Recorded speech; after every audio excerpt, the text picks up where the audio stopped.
ஷாரிக் அவர்களோட கல்யாணத்தில் விருந்து அப்படிங்கிறது தடபுடலாக இருந்திருக்கு அப்படின்னும், அது மட்டும் இல்லாமல் உணவுலேயே அவங்க சில விளையாட்டுகள்லாம் விளையாண்டுருக்காங்க அப்படிங்கிறதும் தெரிய வந்திருக்கு. அதெல்லாம் என்ன அப்படிங்கிறது தான் இந்த வீடியோவில் நம்ம பார்க்க போகிறோம். தமிழ் சினிமாவில் இருக்கக்கூடிய நட்சத்திர ஜோடிகளில் ஒருத்தரான ரியாஸ் கான் மற்றும் உமா ரியாஸ் கான், இவங்க ரெண்டு பேரோட பையன் தான் ஷாரிக் ஹாசன். இவருக்கு இன்னைக்கு மேரேஜ் ரொம்பவே சூப்பராக ரொம்பவே கிராண்டாக சென்னையில் நடந்திருக்கு.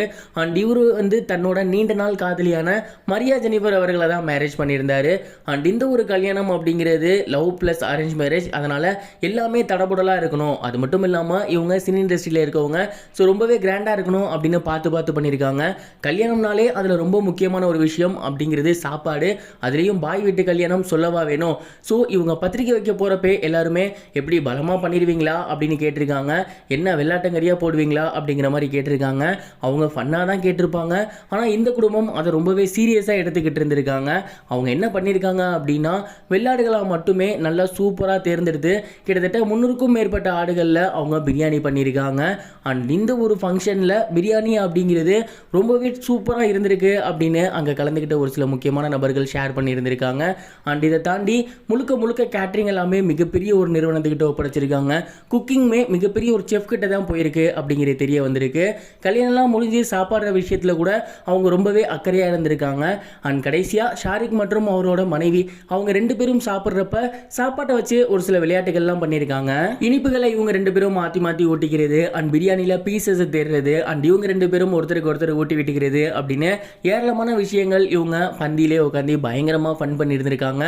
அண்ட் இதுவும் லவ் மேரேஜ் சொல்லவா வேணும். ஸோ அட்ராசிட்டிஸ் எல்லாம் பயங்கரமாகவே இருந்திருக்கு. இதெல்லாம் ஒரு பக்கம் இருக்க, இன்னொரு பக்கம் ஆட்டம் பாட்டம் கொண்டாட்டம் அப்படின்னு ரொம்பவே நல்லபடியாக ஷாரிக் ஹாசன் அவர்களோட மேரேஜ் முடிஞ்சிருக்கு. இப்போ வரைக்கும் கல்யாண பிக்சர்ஸ் எதுவும் வரல. ஒருவேளை லேட்டாக விடலாம் வச்சிருக்காங்களோ என்னவோ. பட் இப்போதைக்கு எல்லாருமே அவருக்கு கல்யாண வாழ்த்துக்களை ஷேர் பண்ணி வந்துட்டு இருக்காங்க. இது ஒரு புறம் இருக்க, தளபதி விஜய் அவர்களோட கோட் படம் செப்டம்பர் 5 ரிலீஸ் ஆக போகுது. அண்ட் மிகப்பெரிய ஒரு எதிர்பார்ப்போடு இருக்காங்க. ஏன்னா தளபதி விஜய் அவர்கள் நடிக்கக்கூடிய கடைசி படத்துக்கும் முந்தின படம். ஸோ இந்த படம் எப்படி இருக்குது அப்படிங்கிறத பொறுத்து தான் அடுத்த படத்தோட எதிர்பார்ப்புமே இருக்கும். அண்ட் இந்த படத்தோட ஓப்பனிங் அப்படிங்கிறது தமிழ்நாட்டில் மிகப்பெரிய அளவில் இருக்கும். அதர் கண்ட்ரீஸ்லலாம் இருக்குமா அப்படிங்கிறது ஒரு டவுட்டாக இருந்துச்சு. லியோக்கு மிகப்பெரிய ஹைப் இருக்கிறதுனால யூகேல கிட்டத்தட்ட 10,000 டிக்கெட் சேல் ஆகிருந்துச்சு. ஆனால் இந்த படத்துக்கு அந்தளவுக்கு ஒரு ஹைப் இல்லையோ அப்படிங்கிற மாதிரி தான் தெரிய வந்திருக்கு. ஏன்னா யூகேல இந்த படம் வெறும் 3000 டிக்கெட்ஸ் மட்டும்தான் சேல் ஆகிருக்கான் ஓப்பனிங்க்கு.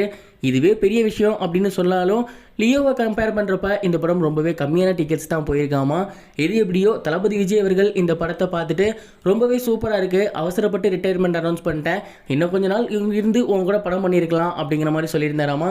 தளபதிக்கே படம் பிடிச்சிருக்கு அப்படின்னா கண்டிப்பாக படம் பிளாக் பஸ்டராக தான் இருக்கும்னு நான் நினைக்கிறேன். நீங்கள் என்ன நினைக்கிறீங்க? நீங்கள் கோட்க்கு ஃபர்ஸ்ட் டே வெப்ஸியோ போவீங்களா? உங்களோட தாட்டை கமெண்ட் பாக்ஸில் ஷேர் பண்ணுங்கள். இது வரைக்கும் கனெக்டிங் டிவிக்கு சப்ஸ்கிரைப் பண்ணனா மறக்காமல் சப்ஸ்கிரைப் பண்ணிக்கங்க. உடனடி அப்டேட்ஸ் பெறுவதற்கு நோட்டிஃபிகேஷன் பெல்லையும் கிளிக் பண்ணிக்கங்க.